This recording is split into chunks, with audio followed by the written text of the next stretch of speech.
Now I'm joined by Adenike, Press Secretary from the All Progressive Party in the UK, and Godsonodozu, who's Chieftain of the ruling People's Democratic Party in the UK. Thanks so much for joining us. We really appreciate that you're here tonight. First of all, we've heard from our correspondent in Nigeria, their Charles, saying that the election has gone well so far. What are your inside sources telling you about this voting process? Let's start off with you, Adenike. I would like to first start by saying that Jega has done a good job in bringing an unprecedented job by introducing the use of card readers.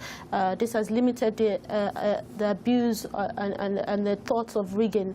But I must also highlight the issue that's and a case happening in River State at the moment. Result sheets were not given to officials, or officials did not declare result sheets, which obviously means that results at the moment cannot be taken for what they are. Another thing is that the militarization of Coalition State Center in Imo State, which is very reminiscent to what has happened in Ekiti, which we all know the Ekiti Gate was the use of military to rig elections that happened. So we don't want a case whereby another case of rigging. Nigerians in River State, they're bona fide Nigerians. They should be allowed to participate in election. That is their constitutional right. Yeah. Why is it that at this present time, result sheets were not given? That means a lot of Nigerians have been denied of their constitutional rights. Lots of people in River State have not voted. Yeah. It's why they're at the moment protesting with their governor, who was not able to but many would argue that him making that statement saying that people were unable to vote and he's not going to vote and it's a sham, many would argue that's a political move, of course. I would say that was a very good move on his part, because he is standing in line with the will of the people. It not really is the will, because some people did manage, many people did manage to vote in River State. Every vote counts, you must understand that. If 20 people are not able to vote, it is a denial to that 20 people. They are Nigerians. Yeah. They should be able to vote. If they have requested for their PVCs and have been given that PVC, why are they not able to vote? All right, let's bring in Godson here. Godson, of course, PDP is, of course, being accused for having a hand at this, police apparently supporting PDP supporters in River State. What do you know about what's happening there? Is this all rubbish? Thank you very much for giving me the opportunity to express the views and concerns with regards to the ongoing election in Nigeria. Going to River State is a very critical case in Nigeria. We all know that River State has been a center point of crisis between the incumbent governor and the incumbent president and some relative big shot politicians in the state. And this crisis has been going on for over 3-4 years now, which led to the decamping of the present governor, Rotimi Amechi, to APC. So there is a crisis in River State. And looking at the election as at yesterday, we know, and from the sources I have right there in Port Harcourt, the only place where there is problem is right there at the hometown of the present governor, Rotimi Amechi, in Ikwere. That is the only place where there is this problem of result sheet not being found. It's not the fact that there was no result sheet. The fact is that the result sheets are misplaced. You understand? And the only thing that could have been done was to find a way to either put these particular polling units or polling zones into the postponed polling unit elections for today, in order to be able to correct the abnormalities with regards to the result sheet. No one should take it as an incitement to incite violence or to incite inconclusive election, because as at today, 95% of election process took place in River State, because almost everywhere in the whole of the polling booths in River State had an election, apart from this particular polling units in Ikore area. But if you look at it, in this way, like Adenike pointed out, every vote counts. So if voters were not able to vote, that's a problem. No. Look. You look at what Charles Anyagolu said. There are 150,000 polling units in Nigeria, and only 300 were unable to conduct their elections as of yesterday, and which was postponed to today. And I have to believe that one of those 300 should be part of those from River State. So no one should say that anyone is being disenfranchised from voting, because everyone has been given an opportunity to vote. For the fact that there was a missing result sheet doesn't mean that election cannot be conducted or will not be conducted in that particular polling booth. What we're saying is that if the result sheets are found or replaced, then elections should be conducted in that particular area. And that polling booth should not lead to the cancellation of over 1,000 or 300 or 400 polling units in that state. One polling unit should not be the evidence for cancelling an election in the whole state. That's obviously going to be the case with that. But let's move on here. I want to get into the two main candidates here. And we always hear about people talking about the pros of Buhari, the pros of Goodluck Jonathan. I want to know what the cons are. So I want to ask you to actually tell me what you think the cons are with regards to having Goodluck Jonathan as president again. There are millions of cons for Jonathan. I find it difficult to sell Jonathan. He's just a clueless leader that's failed us so many times in many areas. I must say, pointing back to River State, the issue is, as we knew during the election of governors, for chairman for governors, where we had 16, everyone knows that 19 is greater than 16, but when they were to elect Rotimi Amechi, won by 19, and yet Jang was given the chairmanship in the PDP. How is he clueless? That's a powerful statement. How is he clueless? I refer you back to all the things that Jonathan has failed in. He's failed to provide us security. He has failed to provide basic amenity as employment. The high rise on unemployment in our youth is disgraceful. It's appalling. Jonathan, I find it very difficult to sell him. I quote Jonathan. He says that if he's unable to deliver to us the issue of power, which is electricity, generate electricity for every household in Nigeria, he should not be allowed to run again. Jonathan has said it himself. He cannot deliver. He said even in his state, Jonathan said that he did not deliver. So. All right, Godson, can you challenge her on what she said, or is that fact? Well, you see, when people say someone is clueless and they don't have the pure definitions of being clueless, then they themselves are absolutely clueless. Because when you talk about clueless, you talk about somebody who has not been able to deliver any single thing in his lifetime. This is a man who has delivered so much for Nigeria. Yeah. This is a man who has turned around the situation of Nigeria, economically, socially, and politically. Okay. We have seen a country where we have seen a leader has been able to work through crisis to sustain our democracy. Okay, we know the pros. Is an agenda that any leader will want to deliver as much as he can. We know the pros of Goodluck Jonathan, so I want to give you a chance to tell us about the cons of Muhammadu Buhari.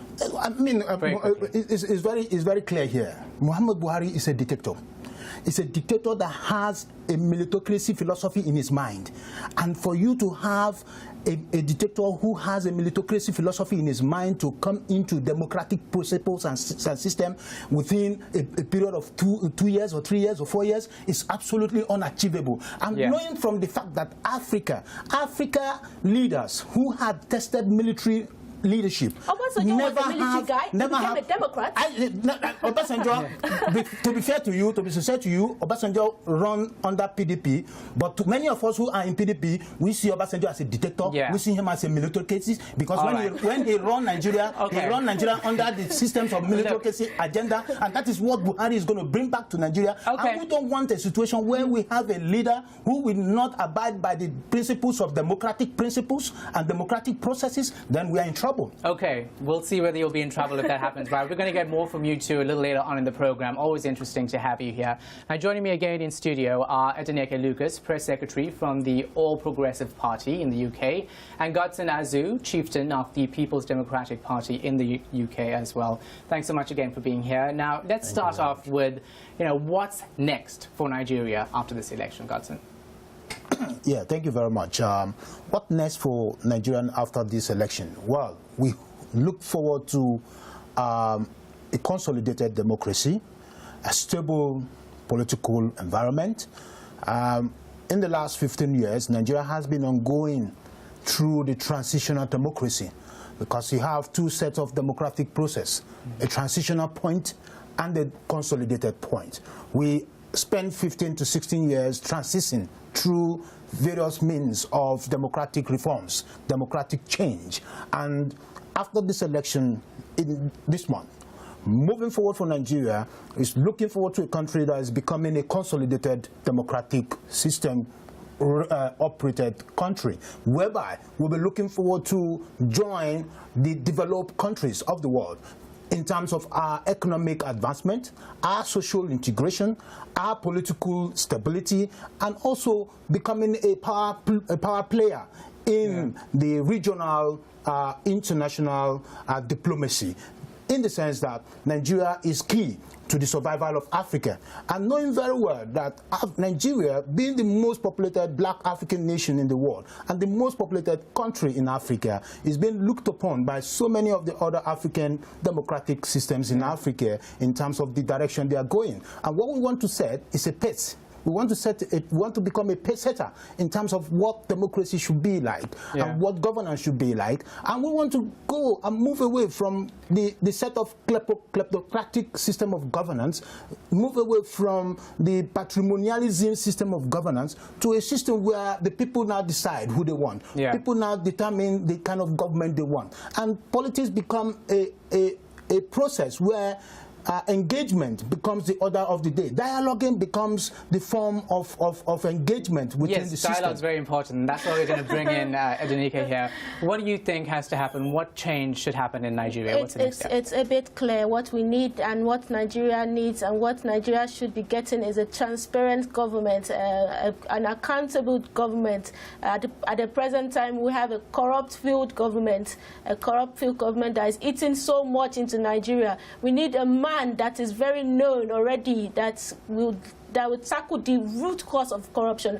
Nigeria is a giant of Africa, as we all know, and it needs to retain that title. At the present time, things are so dilapidated. Things are really crashed for Nigerians. Talk to the common man in Nigeria, and they'll tell you that the issue of power, which is electricity to us here, is very bad. Some community don't even have electricity for 3-4 days, with something we take for granted. I switch on my light and there's electricity. I take it for granted. I leave it on sometimes, and I don't even turn it off. So we need to have accountability. We need to have transparency. We need to be, as Buhari promised, what would be happening is that every government official would have to declare their assets. At present, the AU asked Jonathan to do so, but he refused, knowing that some of what he has might be a bit funny. It might not go down well with the Nigerians. It's not going down well with Godson. I can tell you that much. It's not going down well with him. What do you have to say? I'm not agreeing with what she's saying. Of course you don't. In as much as I believe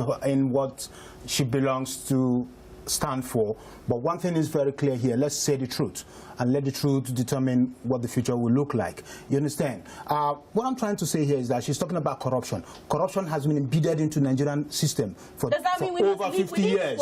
Over 50 years. So Buhari took over the government in 1983 with the notion of corruption. His government ended up, when IBB took over the government from him, with the notion of corruption. He came into the system as chairman of PTDF. He came into the system again during Abacha's government, which is noted to be one of the most corrupt systems in the whole of Nigerian governments, and was PTDF chairman. He left PTF with a missing $20 billion, which he cannot account for. So there's a lot of things. He's moving for against corruption, but the cronies he has with him are all corrupt men that are corrupt in-depthly into their skins. You have people like Tinubu who are corrupt into their skins. You have Amechi. Let me finish. You have Amechi. Let me come in. You have Amechi who is using state fund to fund Buhari's campaign. You have Fayemi. Who left with a lot of the state coffers money and is funding. They are using it to fund Buhari. Okay, look. When you talk about corruption, they say he that comes to equity should come with a clean hand. Corruption is everywhere, right? Buhari is coming about history with a very... You're talking about history in Nigeria, you're talking about the present. There are always allegations of corruption. The one thing that I did not hear either of you talk about with regards to change is that you have 100 million Nigerians living in poverty. Yes. That needs to change, doesn't it? And that's by providing employment. And we have in place various schemes that would provide employment. We already know that 20,000 jobs will be created in 36 states as an emergency to provide jobs. 72,000 jobs will be created immediately. And there are ways and avenue through agriculture, we are going to have investment, as we can see in Lagos State, as we can see in Ogun State. These are working APC states. Nigeria has the opportunity to thrive under General Buhari. I do disagree in this point. When you talk about 1 million Nigerians under the 100 million. 100 million under the level of poverty. Well, that statistic can be challenged at any point in time because that was released in 2010 by the Nigerian government. Between 2010 and now, it's 5 years, it's 6 years or so. So there's a lot of variation in it now because as at the moment, the population of poverty in Nigeria has reduced drastically. I think it's about 40 to 45 million people under the level of poverty in Nigeria at the moment. So. When you check your statistics, go to the World Bank. Listen, whether it's 100 million or 45 million, it's too much.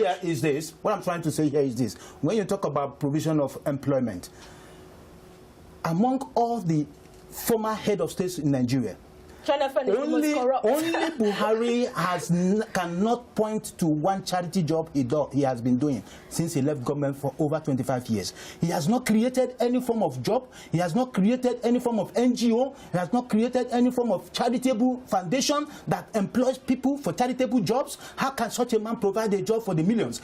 This is a man who has not created a company either by his own money to say this is my small company enterprise that is employing 20 people, 30 people, doing a job. He has never employed anybody.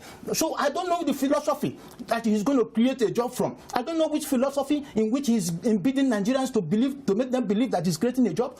Jonathan's government has created over 20 million agricultural jobs in Nigeria. He has moved youths from white-collar jobs to blue-collar jobs. Instead of coming out of university and depending on going to work for a bank, insurance company, oil companies, he had made agricultural sector more enterprising, more entrepreneurship in that look, and many young men are going there, and he has provided funds to support this engagement. He has kind of encouraged artisanship.